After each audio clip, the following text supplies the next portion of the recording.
हुआ उसमें हिंदुस्तान के मुख्तलिफ हिस्सों से हमारे मुतब्बक शख्सियतों ने शिरकत फरमाई। उसके बाद हमारा दूसरा प्रोग्राम मुल्ला जान मोहम्मद के पर हुआ। मुल्ला जान मोहम्मद ऑल इंडिया मुस्लिम मजलिस मुशावरत के बानियों में से थे। उसके बाद भी हमारा छोटा मोटा प्रोग्राम होता रहा और अब हम वक्फ अमेंडमेंट एक्ट बिल पर बातचीत करने के लिए ये प्रोग्राम किया है। प्रोग्राम का टॉपिक है the Waqf amendment bill 2024 impact on community and religious autonomy. आप लोगों को अच्छी तरह मालूम है कि ये अमेंडमेंट क्यों लाया गया है। इस अमेंडमेंट को लाकर वक्फ को कमज़ोर करने की कोशिश की गई जा रही है, ख़त्म करने की कोशिश की जा रही है, वक्फ बोर्ड के अख्तियार को सलब करने की कोशिश की जा रही है। ख़ासकर सेक्शन 40 जो है, जो सही मायनों में वक्फ एक्ट का धड़कन है, हार्ट है, उसको ख़त्म कर दिया गया है। वक्फ बोर्ड की हैसियत सिर्फ एक रिकॉर्डिंग ऑफिसर का होगा, जो हमारे कलेक्टर साहब हुक्म करेंगे। उस कलेक्टर साहब का हुक्म तो हमको मान लेना पड़ेगा, उसको रिकॉर्ड कर लेना पड़ेगा।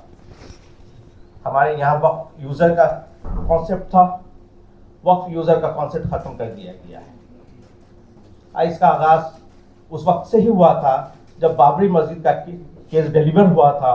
उसमें साफ तौर पर जो बात जाहिर हो रही थी, उसमें वक्फ यूज़र का खासकर जजमेंट में जिसका तस्करा बहुत तफसीली तौर पर है, और उसी वक्त झलक सामने आ चुका था कि आने वाला वक्फ यूज़र को ख़त्म कर दिया जाएगा।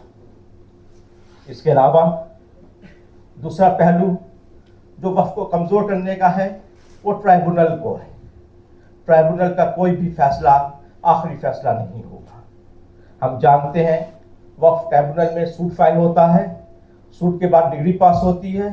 डिग्री की क्या अहमियत है, जो हजरात कानून से वाकिफियत रखते हैं वो अच्छी तरह जानते हैं कि एक डिग्री पार्टी की क्या है। लेकिन यहाँ पर हम देखते हैं कि ट्राइब्यूनल के अख्तियारात को जिस तरह से कम तक किया गया है, कमज़ोर किया गया है, और उसमें यह कहा गया है कि उसका फैसला आखिरी फैसला नहीं होगा। इस तरह की बहुत सी बातें हैं, हम उन बातों पर जाना नहीं चाहते हैं, क्योंकि हमारे सामने जो दो स्पीकर्स मौजूद हैं उन पर तफसीली बातचीत करेंगे।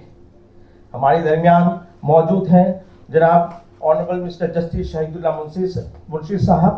मुंशी साहब का वक्फ एक्ट पर ज़बरदस्त अथॉरिटी हासिल है, और क्यों ना हो, वो जिस चैम्बर से वाबस्ता थे जस्टिस अल्तमश कबीर साहब का था, और जस्टिस अल्तमश कबीर साहब वक्फ के माहिरीनों में से माने जाते हैं।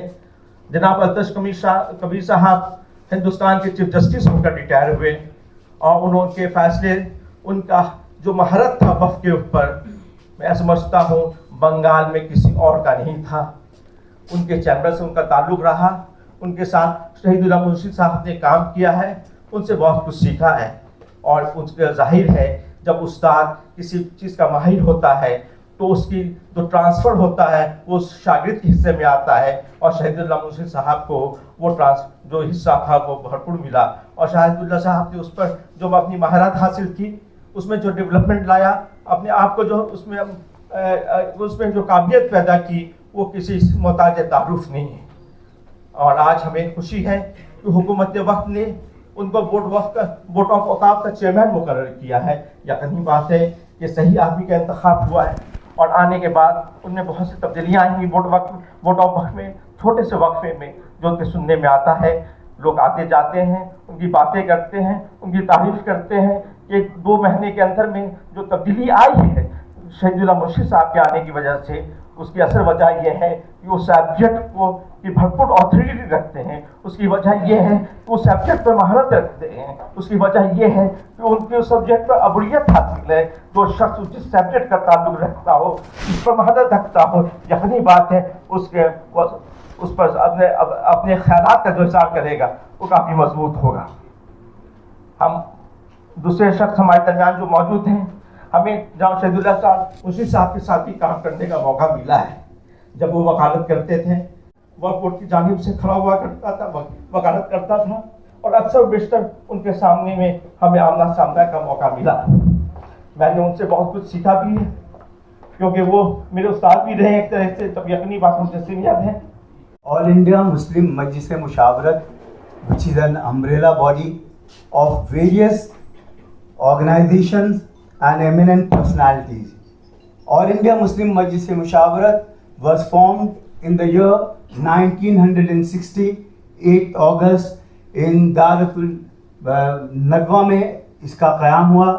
मौलाना अबुल हसन अली नदवी साहब के उनकी क़यादत में, मौलाना तक़ी उस्मानी साहब की क़यादत में, और मुसलसल ये मिली कामों से मुंसलिक रहा है।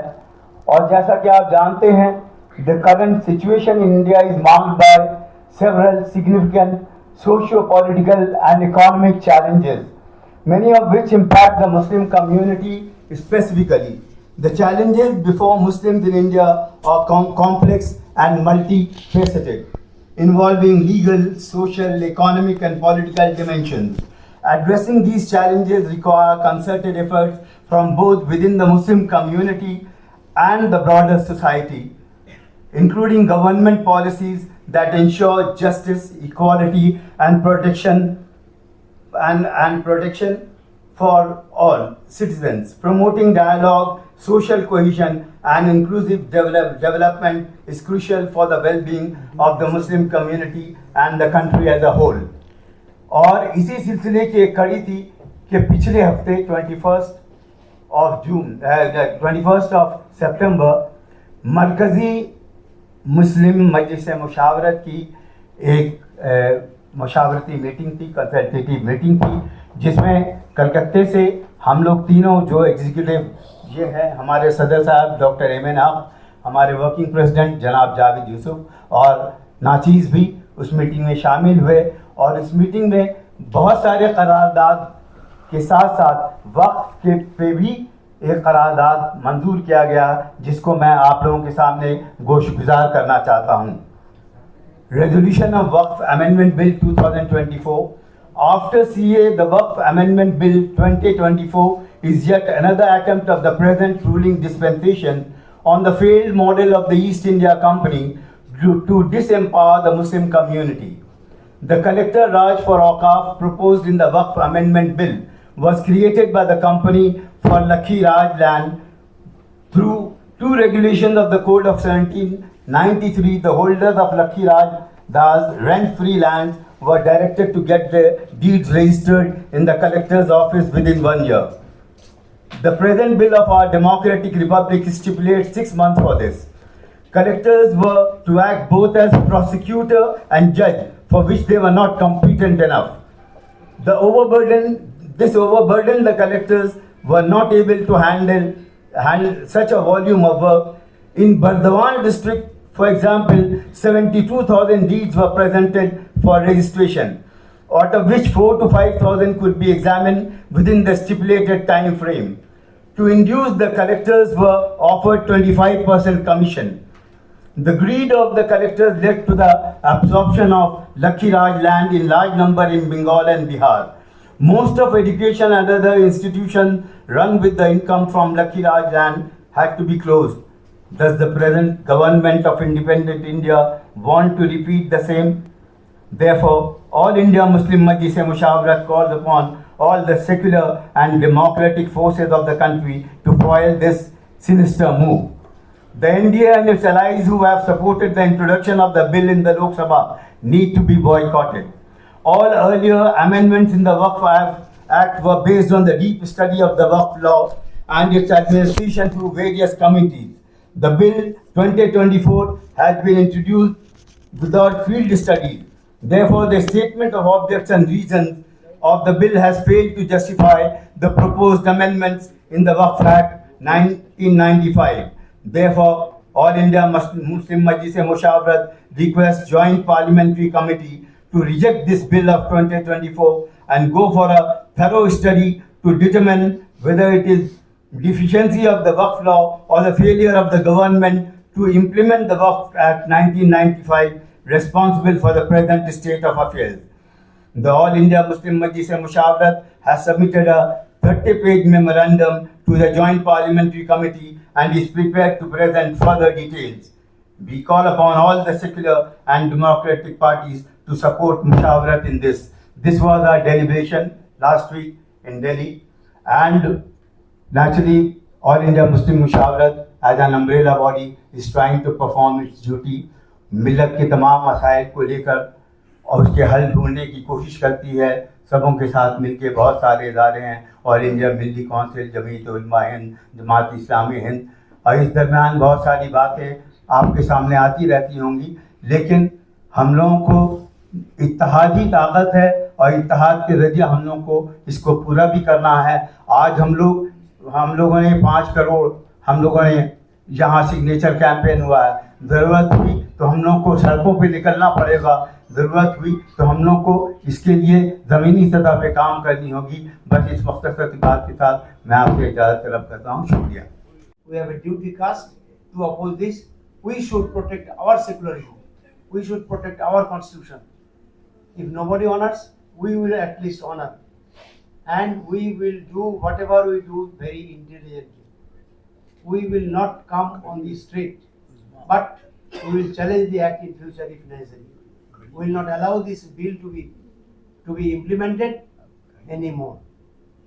If it is not withdrawn, then from some corner, some people will challenge the bill in court, because this is unconstitutional.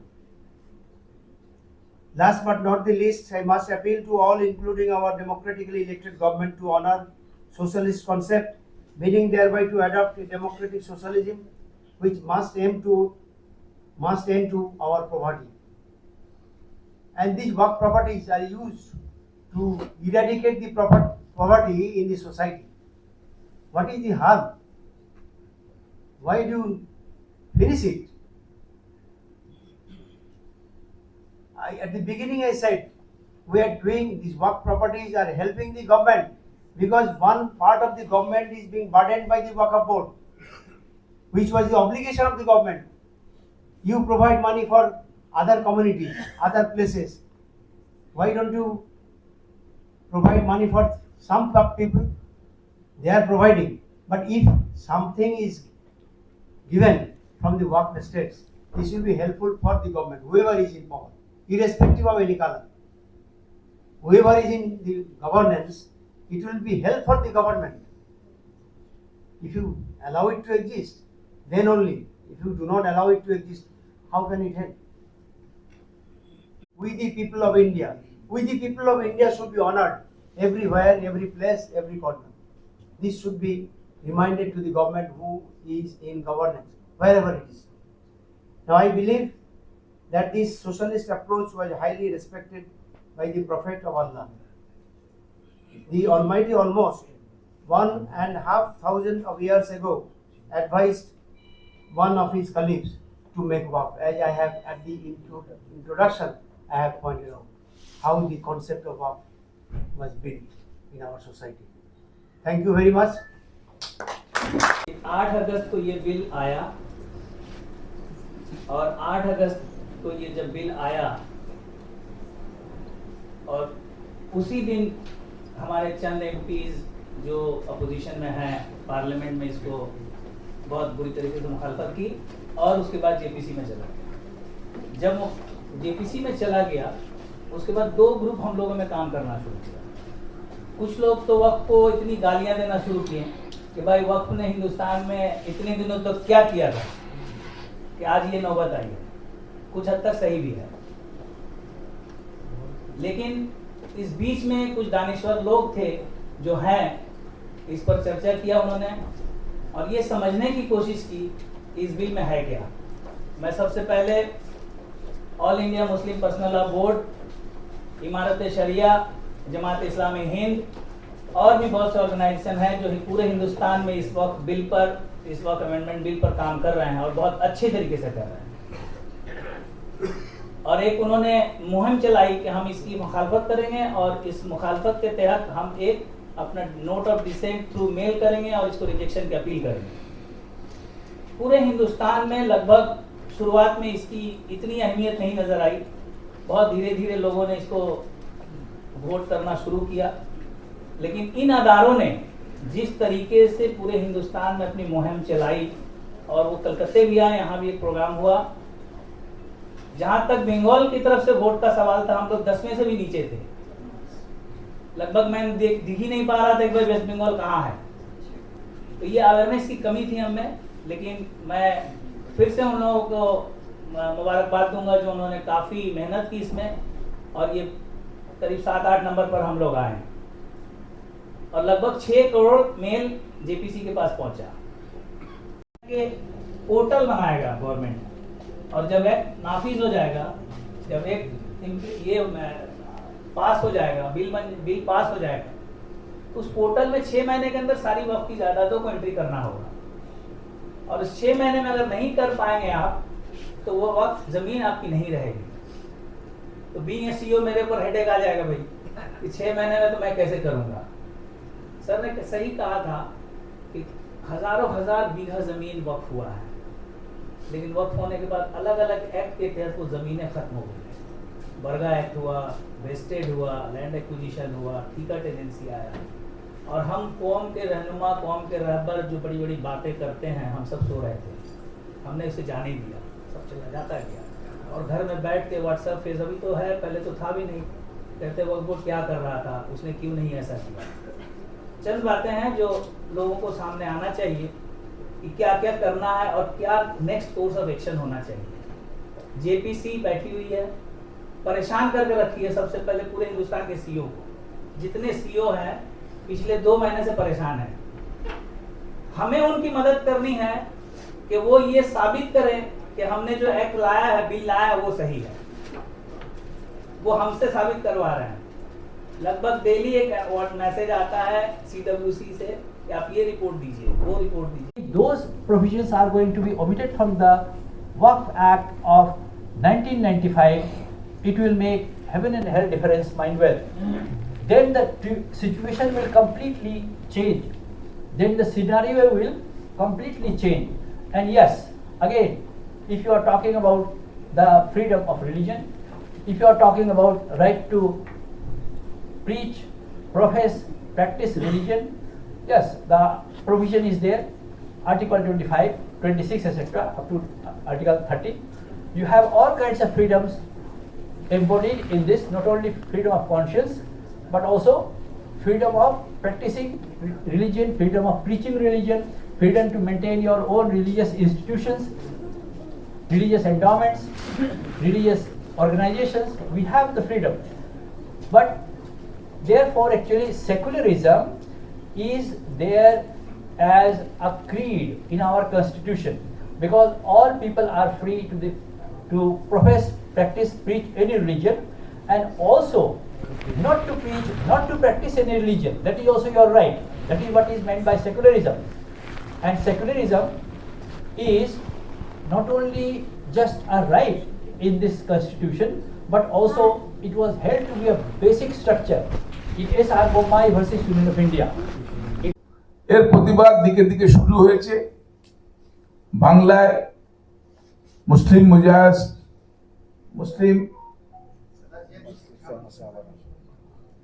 All India Muslim মুজাহিদের তরফ থেকে বাংলায় ডক্টর এম এন হকের নেতৃত্বে আমরা দিকে দিকে প্রতিবাদ সভা করব। আজকে প্রথম প্রতিবাদ সভা আলিয়া ইউনিভার্সিটিতে শুরু হলো। এইভাবে আগামী দিনে আমাদের বাইরে বেরিয়ে আসতে হবে, সমস্ত সংখ্যালঘু সমাজকে প্রতিবাদ করতে হবে, এবং সংখ্যাগুরু যারা আছে তাদেরও সঙ্গে নিতে হবে, নিয়ে এই প্রতিবাদ সভা করতে হবে। পুরো পশ্চিমবঙ্গ নয়, সারা ভারতবর্ষে প্রতিবাদ করতে হবে। এবং যে পার্লামেন্টারি কমিটির কাছে যেটা রয়েছে বিলটা, তাদের কাছে গিয়ে তদবির করতে হবে। সেখানে ডক্টর এম এন হক সাহেব আছেন, অল ইন্ডিয়া আমাদের প্রেসিডেন্ট সাহেব আছেন, তারা গিয়ে যে কজন সংখ্যালঘু মুসলিম এখনো পার্লামেন্টে রয়েছে, কারণ বিজেপির 240-এর উপর এমপি একজনও সংখ্যালঘু মানুষ নেই। সংখ্যালঘু যে কটা কংগ্রেসের আছে, তৃণমূল কংগ্রেসের তরফ থেকে আছে, সেই এমপিদের নিয়ে ওখানেও পার্লামেন্টও প্রতিবাদ করতে হবে যাতে এই অ্যামেন্ডমেন্ট বিলটাকে চিরতরে বন্ধ করে দেওয়া যায়। जितने भी एक्ट जहाँ पर भी एक्ट ये बना है, एक भी प्रोविजन ऐसा नहीं है जो प्रोटेक्शन ऑफ वक़्फ़ के लिए हो। all the amendments are for the encroachers। वक़्फ़ इसका दो ही बने पर्पस है। आप इसके मोटिव को समझिए, what is the motive of the amendments. अगर इसके मोटिव पे आप सोचिएगा तो दो चीज़ें साफ आएंगी। नंबर एक ये है कि ये they want to destroy waqfs, simply there will be no waqfs. और जो वक़्फ़्स जैसे अभी तक जो वक़्फ़ नहीं हुए हैं, एनरोल नहीं हुए हैं, उनका एनरोलमेंट तो होगा ही नहीं, उनका एनरोलमेंट होगा ही नहीं। तो इसका मतलब आप वक़्फ़ को डिस्ट्रॉय करना चाह रहे हैं, वक़्फ़ ना हो। सिमिलरली आप दूसरा ये कि डिस्करेज वक़्फ़, यानी कि आप जो वक़्फ़ करना चाहता होगा वो भी वक़्फ़ नहीं कर पाएगा। तो ये पूरा ऐड जो है ना, इस लिहाज से बनाया गया है कि ये कैसे वक़्फ़ को ख़त्म किया जाए। अब यहाँ पे कैसे वक़्फ़ को ख़त्म किया जाए, नंबर एक, कैसे वक़्फ़ को डिस्करेज किया जाए, नंबर दो, नंबर तीन, कैसे वक़्फ़ में जो है नॉन मुस्लिम का रोल लाया जाए। तो ये सारी चीज़ें हैं। अब हमें जो है क्या करना, रोड मैप तैयार करना है। अपने प्रोफेशन में जो हमने देखा है और जो किया है, वो छोटी सी बात कह रहे हैं आपके सामने कि मरीज मेरे सामने मरता रहता है, लेकिन फिर भी हम रिश्तेदारों को कहते हैं कि दुआ कीजिए, अल्लाह ताला जरूर उनको बचा लेगा। तो यही चीज़ अभी हम लोग आपको कहना चाहेंगे कि फ्रस्ट्रेशन की बात हुई है, बहुत कुछ कहा गया है, लेकिन हम अल्लाह की ज़ात से नाउमीद नहीं है। हमको लड़ना है, इस लड़ाई को लड़ना है। और गुज़श्ता सैटरडे को 21 तारीख को हमारी कॉन्फ्रेंस हुई थी दिल्ली के अंदर। उस कॉन्फ्रेंस के अंदर प्रेजेंट एंड पास्ट एमपी मौजूद थे, मुसलमान एमपी, और बहुत सारे दानिशवर मौजूद थे, बहुत सारे एक्सपर्ट मौजूद थे जो वक्त के बारे में जानते हैं। सबों का यही कहना है कि लड़ाई को लड़ना है। अगर हम ये सोच के बैठ जाएंगे घर में कि हम कुछ नहीं होने वाला, बिल पास हो जाएगा, तो फिर इस तरह से हम हिंदुस्तान के अंदर जिंदा नहीं रह सकते हैं। देखिए, मुसलमानों का नादका बंद किया जा रहा है। पूरे हिंदुस्तान में मुसलमान काफ़ी नामसायद हालात से गुजर रहे हैं। हमारा सोशियो इकोनॉमिक पॉलिटिकल सिस्टम को जिस तरह से हर चीज़ में चैलेंज किया जा रहा है, ये इंतहाई अफसोसनाक है। और इसलिए अभी ये जो वक्फ अमेंडमेंट बिल 2024 लाया गया है, 1995 के बिल को टोटल रिवर्स कर दिया गया, और ये हमारे लिए बहुत ख़तरनाक पेशखीमा है। एक तो ये है कि हुकूमत हमारे बच्चों के लिए हमारे लिए जो इंफ्रास्ट्रक्चर बनानी चाहिए हुकूमत को, जो एक अहल हुकूमत करे, वो नहीं। हम लोगों ने अपने औकाफ के पैसे से मदारिस का एक जाल बिछाया हुआ है पूरे हिंदुस्तान में, और उसके ज़रिया उस प्रॉपर्टी, उस औकाफ के आमदनी के ज़रिया हज़ारों मदारिस चलते हैं, बच्चों की तालीम का है, कब्रस्तान है, हमारे दरगाह हैं, हमारे मसाजिद हैं, और उनको चलाया जाता है। लेकिन अब उसको भी हथियाने की नापाक साजिश की जा रही है। तो इसके ख़िलाफ़, और ये जो है, ये इंक्रोचमेंट, ये जो चाह रहे हैं कि किसी सूरत से ये जो इतने प्रॉपर्टी जो हमारी मिल्कियत है, हर तरह से इसको हम हथिया लें। तो इसके ख़िलाफ़ हम मुसलमानों को आज खड़ा होना है और मुत्तहिद होकर खड़ा होना है। ये एक नापाक साजिश के ज़रिया हमारे इत्तेहाद को भी तोड़ना चाह रहे हैं। वो शिया बोर्ड, सुन्नी बोर्ड, बोरा बोर्ड, आगा खानी बोर्ड, इस तरह से तोड़ना चाह रहे हैं, जो कि इंतहाई बदबख्ताना अमल है उनका, डिवाइड एंड रूल का ये जो पॉलिसी है। तो हम लोग इस सिलसिले में तमाम मुसलमान इस बार बहुत ही इत्तेहाद के ज़रिया हम लोगों ने इसका अपना प्रोटेस्ट दर्ज कराया है, आइंदा भी कराएंगे। अभी ज़मीनी सतह पे अगर ज़रूरत हुई तो जिस तरह NRC CA को हम लोगों ने सड़क पे ले आया था, शाहीन बाग का एक पूरा जाल पूरे हिंदुस्तान में बिछा दिया था, उसी तरह हम लोग वक्फ अमेंडमेंट बिल के ख़िलाफ़ भी हम लोग प्रोटेस्ट करेंगे, एहतजाज करेंगे, तहरीकी शक्ल में करेंगे, हुकूमत को वापस लेने के लिए मजबूर करेंगे। लोगों तक बेदारी पहुंचाने की गरज से आप लोग क्या अवेयरनेस कैंपेन? देखिए, ऐसी बात नहीं है। अभी तो हम लोगों ने बंगाल में हालांकि कम था, महाराष्ट्र में, गुजरात में, दूसरे रियासतों में काफ़ी लोगों ने परसेंटेज लोगों ने अभी जो जेपीसी के ख़िलाफ़ जो देना था दिया। यहाँ पर 3.5% लोगों ने किया, फिर भी 2.5 करोड़ 2 करोड़ 1.5-2 करोड़ बंगाल के मुसलमानों ने ही अपना रजिस्टर किया है, प्रोटेस्ट रजिस्टर किया है। और इस तरह अब देखिए क्या है कि इस तरह अवेयरनेस कैंपेन जो है वो स्ट्रीट कॉर्नर मीटिंग के ज़रिया होता है, छोटे महल्लों में, कस्बों में, जगह जगह, गांव में जगह जगह जाकर लोगों को ये बताने की ज़रूरत है कि देखिए किस तरह से हम लोगों को हमारी मिल्कियत से महरूम करने की साजिश की जा रही है, और ये नापाक साजिश जो है इसको हम लोग नाकाम करेंगे मुत्तहिद होकर। मैं रेपो न्यूज़ की तरफ से हूँ। ख्वाजा जावेद यूसुफ, आपने मजलिस मशावरत की तरफ से आज मीटिंग बुलाई है, तो बंगाल के आवाम के लिए क्विक और इमरजेंसी क्या क्या इक़दाम करने चाहिए इस टाइप ये प्रपोज अमेंडमेंट बिल के खिलाफ? देखिए, ये बिल अभी जेपीसी में पेंडिंग है। वहाँ जो मेंबरान पार्लियामेंट हैं, जो हमारे मेंबरान पार्लियामेंट हैं, तमाम मेंबरान को लेकर के कमेटी बनाई गई है। उस पर बहस मुबाशा होगा। बहस मुबाशा के बाद उसका शक्ल क्या होगा ये आज के दिन में कहना बहुत मुश्किल है, जब तक जेपीसी से रिपोर्ट ना आ जाए। रिपोर्ट आने के बाद उस पर बहस किया जा सकता है कि रिपोर्ट की सूरत क्या है। हमारे जज साहब ने अभी आपको सामने कहा कि अभी ये बिल है, इस पर हम बहस कर सकते हैं, लेकिन जब ये एक्ट बन जाएगा उस पर हम बहस नहीं कर सकते हैं। वो कानून की हैसियत लेने का हमें उसे मानना होगा।